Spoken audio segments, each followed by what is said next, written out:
Kalau cerita penyembelian Ismail itu jelas benar ya karena ada di Al-Quran. Jadi yang jadi perdebatan mufassir itu apakah benar-benar Ibrahim itu sampai menyembelih, maksudnya sampai meletakkan pisau di leher, apa setelah berkomitmen mau menyembelih sudah dibatalkan Allah karena Allah menghormati apa? Komitmennya. Jadi Bismillahirrahmanirrahim.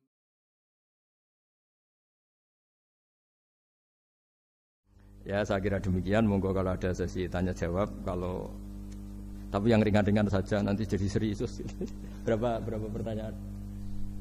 Apa waktunya? Pakai waktu 10 menit ya? Ini pas. Iya, terima kasih Pak Gus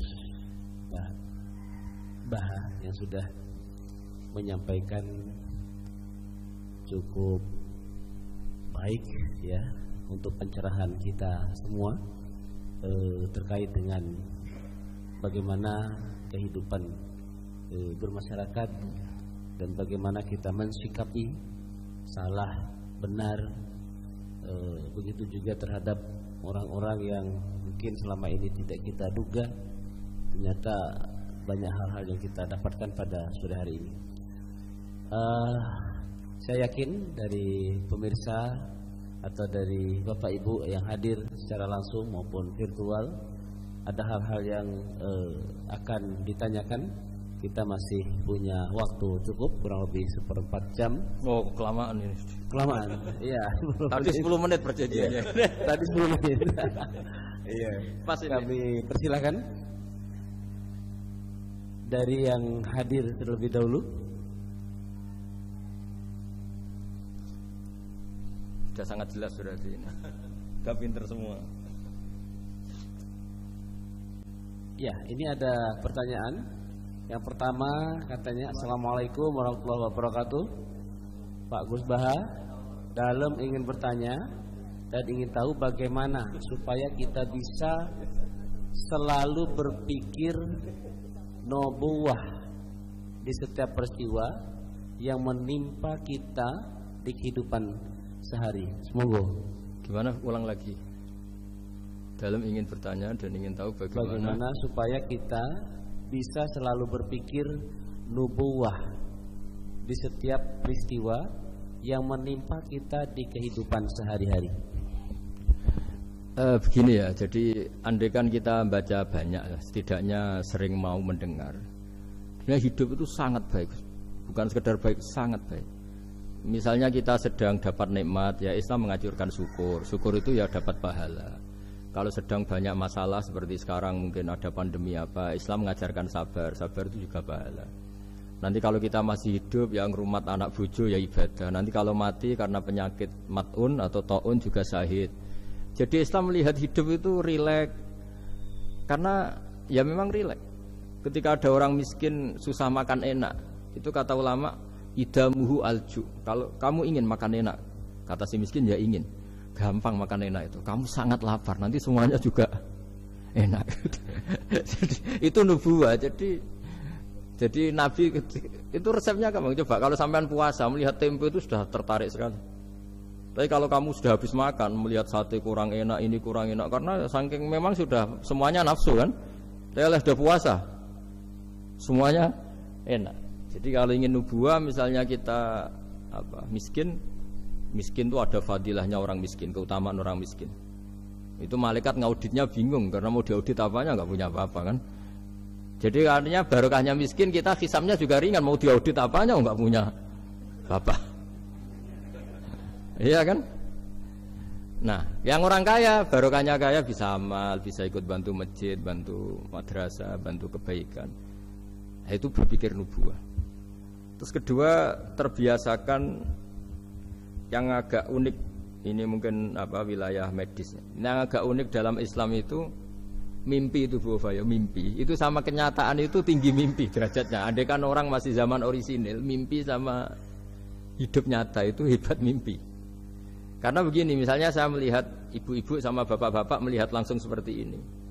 Saya mesti berpikir nafsu. Kalau yang saya punya kepentingan ini tak anggap orang prospek, kalau yang nggak punya kepentingan tidak prospek. Pertanyaannya adalah orang yang saya anggap prospek bisa membantu saya ternyata jenisnya kikir. Yang tak anggap tidak prospek ternyata jenisnya dermawan. Kita kan sebenarnya nggak tahu. Lalu pertanyaannya, pandangan kita terhadap orang lain itu berdasar fakta apa berdasar harapan? Berdasar harapan. Tapi kita ngeklaim seakan-akan itu fakta. Nah, beda dengan mimpi. Asal tidurnya benar loh ya, tidak muakan banyak terus ngorok tidur itu. Tidurnya benar misalnya kita posisi normal, wudu, setelah wudu baca ayat kursi terus tidur kayak posisi orang meninggal ya, apa mujur nggak utara ya. Ya, pokoknya kayak orang meninggal itu. Ya, utara dan selatan terus menghadap kiblat. Itu kalau mimpi. Itu ada alamat-alamat yang lebih orisinal daripada kehidupan nyata. Ini contoh agama. Nah, artinya gini, makanya Nabi pernah ngendikan mimpi itu bagian dari 46 dari bagian kenabian. Itu jumlahnya 46%. Tapi ya tidur yang seperti tadi. Artinya gini, sarana kita bisa mendeteksi alam gaib, kalau boleh dibahasakan alam gaib, itu sebetulnya orang Islam itu masih punya sarana satu, yaitu mimpi. Karena dengan mimpi ini semua organ kita, semua sistem kita itu kayak off. Setidaknya sistem keinginan kita. Yang ada adalah pemberian gitu, cara berpikir agama lah ya. Saya tidak tahu kalau cara berpikir media. Jadi kalau orang tidur, itu sistem keinginannya dia kan habis, hilang. Yang ada keinginan Allah. Jadi dia posisi diberi. Tapi kalau kita terjaga gini, melihat orang lain, wah ini prospek, ini enggak. Padahal faktanya orang ini yang kita sebut prospek ternyata antipati sama kita atau enggak keinginan nolong kita. Yang kita bilang enggak prospek justru orang yang di hatinya ingin menolong kita. Kan enggak pernah tahu gitu. Makanya banyak orang salah pilih kan di situ. Karena bagaimana orang lain kamu vonis atau kamu hakimi, kamu statuskan sesuai keinginan kamu. Kalau mimpi kan enggak bisa. Nah sehingga kalau dalam penelitian Bu, kenapa Nabi itu, mimpinya Nabi itu wahyu. Ya kan kalau dalam agama kan mimpinya Nabi itu wahyu. Karena tidurnya normal gitu. Normal artinya kelas A tadi lah. Makanya banyak orang awam pun yang wah sing tak sekseni persis mimpiku, yang saya saksikan persis mimpi saya. Orang awam saja ngalami apalagi yang Nabi. Nah, artinya untuk mendeteksi nubuah selain tadi ya, kita kan seperti yang saya ceritakan berkali-kali. Kalau ingin nubuah itu sebenarnya gampang. Maksudnya bermental nubuah. Kalau saya sekarang hidup ya anggap saja bisa melakukan kebaikan lagi. Kalau sekarang saya mati atau akan mati, anggap saja mati itu mengakhiri semua potensi keburukan Anda. Sekarang mungkin kita ada zina, ada korupsi, ada maling, tapi siapa yang bisa menjamin bahwa kita tidak akan maksiat di masa depan? Dengan mati potensi itu hilang. Makanya Nabi melihat mati itu ya sederhana. Wa tawaffani idza kanatil wafat khairan li. Ya Allah, hidupkan kami ketika hidup kami menambah kebaikan. Matikan kami jika mati itu mengakhiri kejahatan. Jadi Allahumma ij'alil hayata ziyadatan li fi kulli khairin wal mauta rahatan li min kulli syarrin. Ya Allah, ketika saya hidup, dianggap saja ini potensi menambah kebaikan. Kalau saya mati, dianggap mawon mengakhiri semua kejahatan. Sehingga ya mati itu pasti baik. Makanya kalau ada koruptor, ada preman mati, kalau kiai-kiai saya baik ya, sampai orang-orang tidak ikhlas. Baik di mana orang penjahat gini? Padahal kiainya di hatinya, ya baik sekarang tidak penjahat lagi, sudah mati. Nah itu ada ilmunya sebetulnya, karena kematian itu punya sisi positif. Orang tidak bisa jahat lagi. Ya saya kira demikian. Oke, ini ada pertanyaan berikutnya, Pak Sah. Ketika kita menyembelih sapi atau kurban yang kita kurbankan, kalau dilihat tampilan itu sehat ya, namun ketika disembelih itu ada beberapa bagian, misalnya hati, limpa itu terpesi cacing. Apakah yang sebagian terpesi ini membatalkan syarat kita kurban? Setelah itu apakah kita akan mengganti hewan atau bagaimana? Makasih. Kalau Islam ya, Islam kan istilahnya masyhur itu ya dalam pegangan ilmu usul fikih. Nahnu nahkumu bidzahir, kita ini hanya berpegangan yang kita lihat. Jadi kalau secara medis, secara apa sudah diperiksa oleh dokter-dokter hewan dinyatakan sehat, ya itu sah. Bahwa faktanya nanti ada limpa atau hati yang terinfeksi, ya itu nggak usah dimakan tentu, tapi korbannya tetap sah.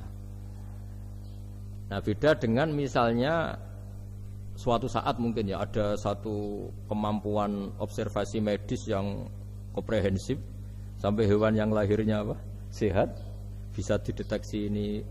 Ya mungkin kalau milih itu karena harga murah ya menjadi dasar kan, karena motifnya kikir. Tapi kalau dari awal tidak tahu ya tetap sah itu, tetap sah.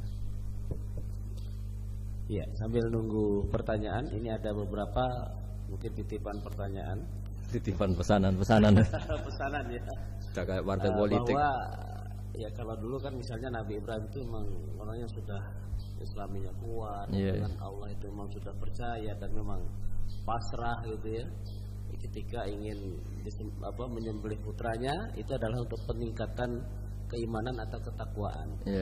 Nah, kira-kira dalam aplikasi sekarang, kira-kira apa yang kira-kira bisa menyamai seperti itu? Kita misalnya sebagai orang kesehatan, sebagai pendidik, mungkin sebagai karyawan, kira-kira apa yang menyamai keimanan atau ketakwaan seperti itu, Pak? Oh ya, jadi saya punya kitab namanya Khilyatul Aulia. Di situ ada beberapa catatan orisinil ya yang ada di kitab Taurat, Injil yang masih orisinil. Karena perawinya, pencatatnya itu orang yang Coro Jawa menangi lah, yang pernah neliti itu. Itu diantara yang diceritakan di kitab-kitab itu adalah memaklumatkan diri, bikin sarana publik yang mudah dimengerti. Jadi kita pakai contoh yang awam saja ya. Kita tahu kalau itu bidan karena di situ ditulis bidan siapa, Sri Handayani misalnya. Di situ dokter gigi ditulis dokter gigi. Kita tahu itu dokter gigi. Toko juga gitu, ini toko bangunan. Terus kita tidak salah pilih. Masa beli lipstik di toko bangunan? Semua itu barokahnya tulisan itu. Barokahnya maklumat itu. Nah, dulu yang dituhankan itu berhala. Berhala itu barang fisik muncul. Akhirnya nggak ada pilihan lain orang menyembah berhala karena itu yang dimunculkan. Sehingga agama ini syaratnya harus muncul. Yuzhirahu ala dini kulli. Agama ini harus muncul. Duhur itu maknanya muncul. Makanya dikatakan waktu sholat duhur karena di mana waktunya sangat apa? Jelas. Karena maknanya duhur itu muncul. Nah, Nabi Ibrahim itu nabi yang setiap malam munajat. Itu doanya gini, ya enggak doa ya, kayak bergumam emosi. Tapi emosinya Nabi. Ya Allah, dunia ini tidak fair. Engkau zat yang begitu penting, engkau Tuhan yang mengatur alam raya ini. Kemudian orang tidak mengenali engkau. Coba betapa buruknya bangsa Indonesia kalau nggak tahu kalau presiden itu Pak Jokowi misalnya. Atau orang UGM nggak tahu rektornya itu Pak Manut misalnya, dekannya Bu Ova di kedokteran, itu kan lucu. Atau anak kamu nggak tahu kalau kamu orang tuanya. Itu kan mangkel betul itu. Tahu aja enggak. Nah, Ibrahim itu tiap malam gitu. Dunia ini tidak fair. Engkau Tuhan yang begitu penting menciptakan langit bumi, kemudian manusia itu tidak mengenali engkau. Bahkan menyembah selain engkau. Wah, itu. Nah, supaya Allah diketahui gimana? Terus ada simbol-simbol itu. Ada masjid, ada pengajian, ada macam-macam. Nah, ilmu sosial juga gitu. Mungkin ya banyak lah orang yang tanpa kurban pun sedekah daging sama tetangga atau ngasih uang sama temannya untuk nyate gitu. Tapi ini nggak bisa dimaklumatkan. Yang bisa dimaklumatkan adalah pas udhiyah, pas kurban. Jadi intinya gini, kebenaran itu menjadi baik itu kalau dimaklumatkan terus orang lain mudah mengakses. Dan itu termasuk syariat besarnya Nabi Ibrahim. Makanya disebut sya'airullah, sesuatu yang terkenal sekali. Jadi syiar itu pengajian supaya apa? Syiar itu harus terkenal. Nah, barokahnya terkenal itu menjadi tahu. Misalnya ini masjid diketahui. Masa kan nyuwun sewu misalnya ini klub saja ada namanya, masjid nggak ada misalnya menaranya. Orang mau ke maksiat gampang mencari, mau ke masjid enggak. Makanya Mbah Mun guru saya itu termasuk unik, berfatwa masjid itu wajib ada menaranya. Dulu saya iskal wajibnya di mana. Tapi setelah saya pikir-pikir memang menara itu penting karena tadi mau tempat maksiat saja gampang, masa ke masjid susah ya. Terus tulisan kamar mandi juga penting karena dengan itu tamu gak mikir kan.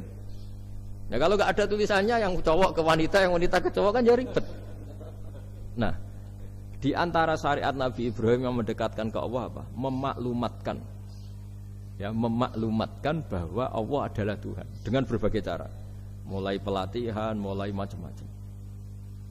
Ya sama lah orang Indonesia kok gak tahu kalau ideologinya Pancasila itu yang mangkel betul itu. Saking gak disosialisasi misalnya atau gak dimaklumatkan. Jadi awalu hadzal-din itu at-tahaddi atau wal i'lam. Pertama Nabi jadi Nabi dari Gua Hira, itu ya langsung naik ke Gunung Safa, memaklumatkan diri kalau beliau Nabi yang mengajarkan tauhid. Jadi makanya saya ini ya umumnya orang kiai lah, saya Pak Zeni semuanya itu sebenarnya inginnya juga orang yang karena apa? Karena tidak tahu kan.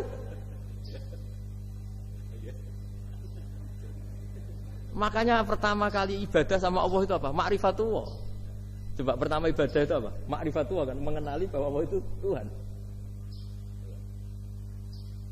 Jadi itu yang paling penting. Kalau tidak tahu, ya misalnya di pondok saya ini terus saya dianggap Pak badhe metu sinten. Aku kiai deh diterang. Kan ngenyak uang gitu. Jadi makanya Nabi Ibrahim itu mangkelnya kayak apa? Wong dunia ini milik Allah, kemudian orang-orang ini nggak tahu Allah itu siapa. Taunya makhluk kayak berhala, kayak apa yang malah dianggap Tuhan. Nah ya itu jadi kalau ingin dekat Allah dalam konteks modern ya maklumatkanlah kebenaran ini. Sampai kebenaran ini mudah diakses, mudah dipelajari, mudah dipahami karena tadi dimaklumatkan. Ya saya kira demikian. Ini sudah. Oke, terima kasih. Masih ada? Oh iya, ini ada terakhir ya. Masih 1, 2, 3, 4. Wah, kalau gitu. Banyak ini ternyata. Ya, yang berikutnya dari Umi Zakiyah Malang. Assalamualaikum Pak Gus Baha. Berkaitan dengan langkah-langkah ibadah haji, tentang apa yang dilakukan oleh Nabi Ibrahim, yaitu wukuf. Ya? Apakah betul saat yang di layarnya kok beda? Yang Umi Zakiyah.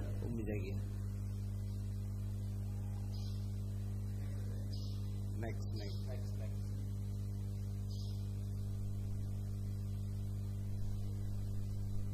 Firman terus. Iya. Harus dibatasin kan? Oh iya. Iya nanti kita batasi. Kok nanti ya? Ini soalnya sangat menarik ini. Iya. Ini ada Dewi Ismi. Apakah benar? Ya ini. Apakah benar kisah penyembelihan Ismail itu dipalsukan? Wah, itu jawabnya gampang, nggak benar. Apa hubungan kurban dengan Idul Adha yang secara harfiah artinya perayaan atau merayakan waktu duha? Ya.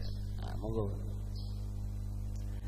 Kalau cerita penyembelihan Ismail itu jelas benar ya karena ada di Al-Quran. Jadi yang jadi perdebatan mufassir itu apakah benar-benar Ibrahim itu sampai menyembelih, maksudnya sampai meletakkan pisau di leher, apa setelah berkomitmen mau menyembelih sudah dibatalkan Allah karena Allah menghormati apa? Komitmennya. Jadi tapi hampir semua ulama berpendapat memang ya sempat benar-benar sampai fisik Ibrahim meletakkan apa? Pisau di lehernya, kemudian lam yu'assir syai'an misalnya tidak membekas sama sekali terus diganti itu. Jadi cerita itu populer sekali. Tapi yang penting adalah tadi cerita saya bahwa itu karena Ibrahim pernah mengklaim beliau cinta Allah itu enggak tertandingi oleh makhluk apapun. Terus diuji ketika punya anak, mencintai anaknya. Terus diuji dengan cara kalau kamu betul hanya mencintai saya, ya anak kamu sembelih itu. Ternyata mau juga, berarti betul gitu. Tapi setelah betul ya sudah tetap normal lah tetap. Tapi tidak usah dipraktekkan nanti kalau. Terus kalau masalah udhiyah itu bukan kaitannya dilakukan waktu duha, memang duha yudhi tadkhiyatan itu artinya ya menyembelih yang memang kebetulan waktunya setelah sholat. Nah, waktu sholat itu kemudian bisa dibahasa Arabkan waktu duha. Jadi ya memang saling terkait. Kalau bahasa Arab itu memang semuanya begitu. Jadi kalau orang yang perilakunya baik itu disebut Muhammad, orang yang terpuji. Sehingga Nabi Muhammad punya nama lain namanya Ahmadu, saya memuji Allah. Kan hamida yahmadu, kalau ingsun ahmadu saya memuji. Jadi kalau bahasa Arab memang itu bofa. Kalau bahasa Arab itu memang unik. Bahasa Arab itu semuanya itu merujuk kosakata. Makanya kalau Pak Quraisyab nulis tafsir itu mesti melibatkan kosakata. Kayak Rasul itu asli maknanya Rasul itu ya utus.